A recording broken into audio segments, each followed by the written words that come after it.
original plant-based protein. Everything Donald Trump touches gets investigated.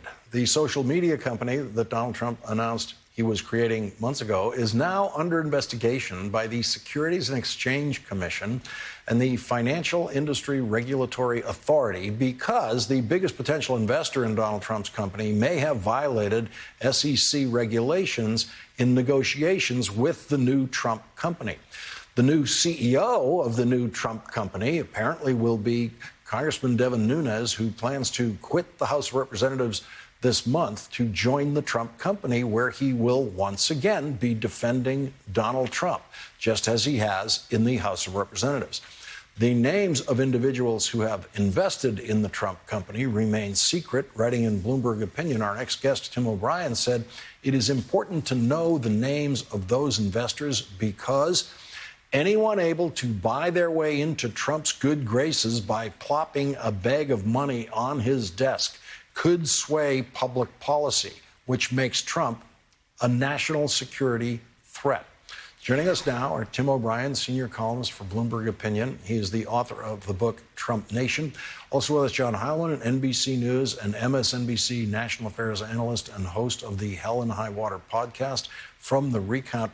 And John, let me begin with you and what is apparently the end of Devin Nunes' career in the House of Representatives. Question one is, will he remain in Trump's good graces for the rest of the month so that when he quits the House of Representatives, he actually will have that job? Question two is, how many months will he last in his new job with Donald Trump? I think there's a chance, Lawrence, that he'll remain in Trump's good graces for the rest of the month, only because it goes to a deeper question about what this is all about, which is, I would say, humbly submit, has nothing to do with starting a media company. Our friend Tim Miller that sort of suggested that if this media company ever came about, it would be called Friendster for bigots. And I will say now that I have a fairly high degree of confidence that there will never be a media company of any kind that will get formed in this way, and that this is all some kind of a black bag job to get money, and that Trump can somehow siphon some money away from people who are trying to curry favor with him in the way that Tim O'Brien has suggested in his piece. And I think it will never happen. So, and the reason you know that is Devin Nunes is the CEO. In what world would an actual investor or anybody who is actually trying to start a social media platform make Devin Nunes the CEO? That's the giveaway. The giveaway is that the only reason Devin Nunes leaves from a position where he could likely be the chairman of the House Ways and Means Committee, which I think, as you know, Lawrence, is maybe the most powerful committee in the House, certainly the most powerful committee in the House, maybe the most powerful committee on Capitol Hill. If Congress, Republicans take the House in 22, he's up to be the chairman of that. So he's leaving that. Why? He's leaving that for money. And that's what I think all this is about, is money. So will Nunes remain in his good graces for a month? Yes. How long? Shorter than you've been hosting this show. Tim O'Brien, this point of what company would ever have Devin Nunes as the CEO does seem like a pretty big reveal about what's really going on here.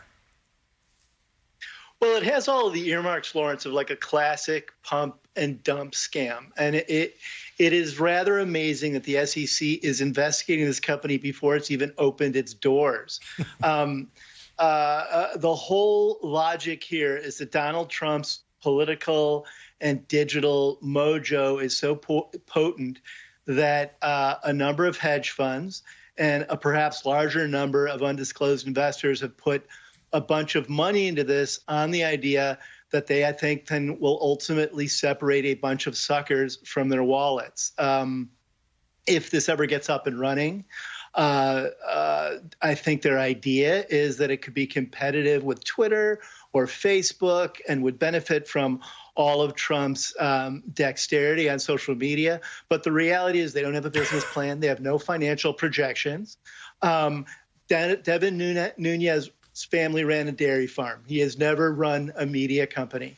But it already has a valuation of over $1 billion. And Donald Trump is deeply indebted. He has over $1 billion in debt hanging over his current real estate and resort holdings. Some of that comes due fairly soon. He's personally guaranteed it. He's feeling the squeeze. He's selling off other assets. And then lo and behold, he gins up this little I think, charade to convince people to plop money on his desk, and they have, and he will probably make out from that okay. But anyone else who thinks they're going to stick around this project for anything longer than 15 minutes and make money should have their heads examined, I think. And beyond the financial chicanery involved is there's a real national security threat here. On Saturday, they disclosed that $1 billion in anonymous funds had been pledged to this operation. Steve Mnuchin, the former Treasury Secretary, has already been out raising money from the Saudis successfully. Jared Kushner has been knocking on the Saudis' door. Is there Saudi money behind this Trump venture? Possibly. And well, what does that mean? It means that he's going to owe them if he gets back into the White House. And everybody knows that. He can be touched. He can be manipulated. And so now we have this unusual circumstance in which a former president can use the public markets for political fundraising and influence peddling. And John, what we saw in Donald Trump as president was you didn't have to have already given him money for him to compromise himself for you. It looked like he was working every day to try to raise money in the future from the Saudis and others in future deals, like possibly what he's doing right now. Well, right. And, look, Tim will know more about Donald Trump's business and knows more about Donald Trump's businesses, such as they are. I hesitate to even use the word businesses around them. Than you and I ever will. But yes, operation, that's very good. That's a very good word for it. And I think one of the things that I've learned from reading Tim over the years is that you can understand Donald Trump by following the red ink.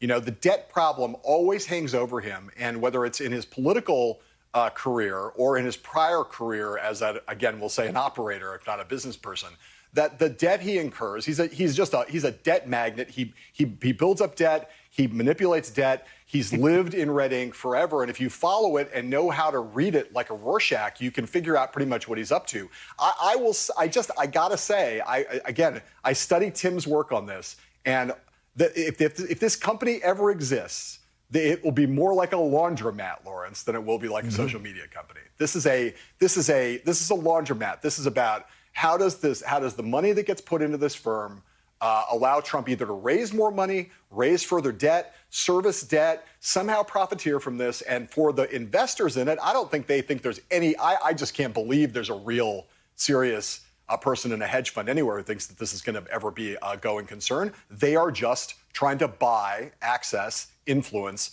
and power and sway with someone who they think, not unreasonably, could be president of the United States again. So, Tim, many people in the audience, along with me, are watching every episode of Succession on HBO. And so when you say SEC investigation, we don't take it very seriously. Well, you don't even need an SEC investigation to just laugh this thing off as a stunt. The last time Donald Trump had his hands on a publicly traded company was his casino holdings in Atlantic City. And what happened there? He drove it off the cliff into bankruptcy several times. He only survived that because his father's money backstopped him, but everyone else around him got burned. The banks got burned, the investors got burned. All of the employees at those casinos eventually lost their jobs, and a bunch of gigantic smoking craters were left in Atlantic City. His track record does not speak to somebody who anybody else should trust with their money, whether or not the SEC is investigating them. Tim O'Brien and John Heilemann, thank you both for joining our discussion tonight. Always appreciate it. Thanks, Lawrence. Thanks, Lawrence. Tonight's Last Word is next.